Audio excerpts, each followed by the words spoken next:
Hello and welcome to another Wackimus HD figure reviews, and this time we're taking a look at the second release from FansProjects Function X line, and the first of the Beast-style characters in this line. This is Quadruple U.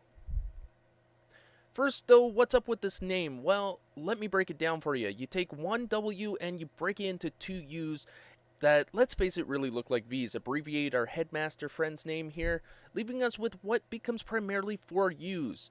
Mutate a letter and thus we have a Quadruple U.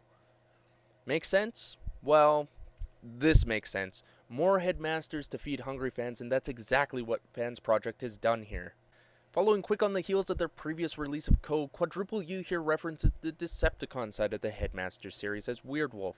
But as Wolves goes, I get a bit of a cartoon wolf look of this guy that almost borders on the aesthetics of a fox. But a very nice quadruped indeed of the canine species is represented in this alt mode, and the colors just make him pop. Like Code, Quadruple U has a cockpit that houses his small robot friend. This little guy is sometimes referred to as Monzo, a particularly awesome name in my opinion. Taking out the obvious complaints of why a wolf has a cockpit though, this fittingly references the G1 toy of Weird Wolf and makes a great storage spot and play factor for this alt mode. He looks fantastic here alongside his little buddy here, Stylor from Code, and he's nicely detailed for a small chap. But I find the red on his face to be a bit of a weak point, smudging out a lot of the details that look like they took a lot of effort to mold in. Monzo though and Quadruple U make a great duo and a great set to add to your pack of Decepticons. But let's get these two into robot mode.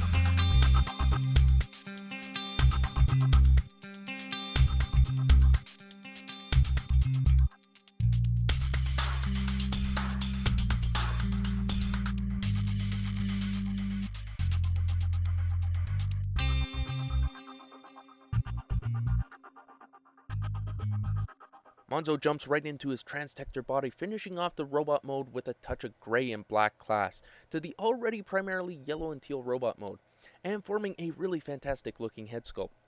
Quadruple U also here comes with a weapon accessory in the form of his alt mode's tail, which now services as a sword weapon. Missing though is his old G1 Toys blaster, but the apparent redesign lends him to being a ninja style bot, which may explain the absence of the pistol. Located in 4 spots on Quadruple U are 4 black tabs that can be utilized for storage of the tail weapon, allowing you to open the handle section and place the coordinating peg into the peg hole. 2 are located on either of the hips, as you can see here, or 2 mounted on top of the shoulder area.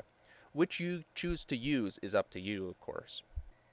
Alongside fellow Function X member Code, you can really see the progression of the Function X line's development and the utilized techniques.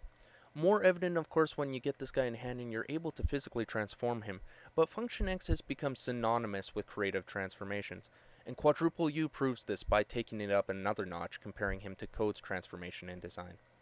Despite the fact that the articulation is probably going to be about the same as Code's, this guy does lend himself to some better posing in my opinion. The two make a great set though and implement themselves well into your Classics and Generations line, and show a lot of reason why I and so many others are so eagerly pursuing and continuing to purchase this line, for the simple reason as to see what will FansProject and Function X do next. Anyways guys, this means there's only one more member of the Function X line to currently review, but he's going to have to wait for another time. This has been Wackimus Prime saying, I hope you've enjoyed this review. We'll catch you all next time. Everybody was kung fu fighting.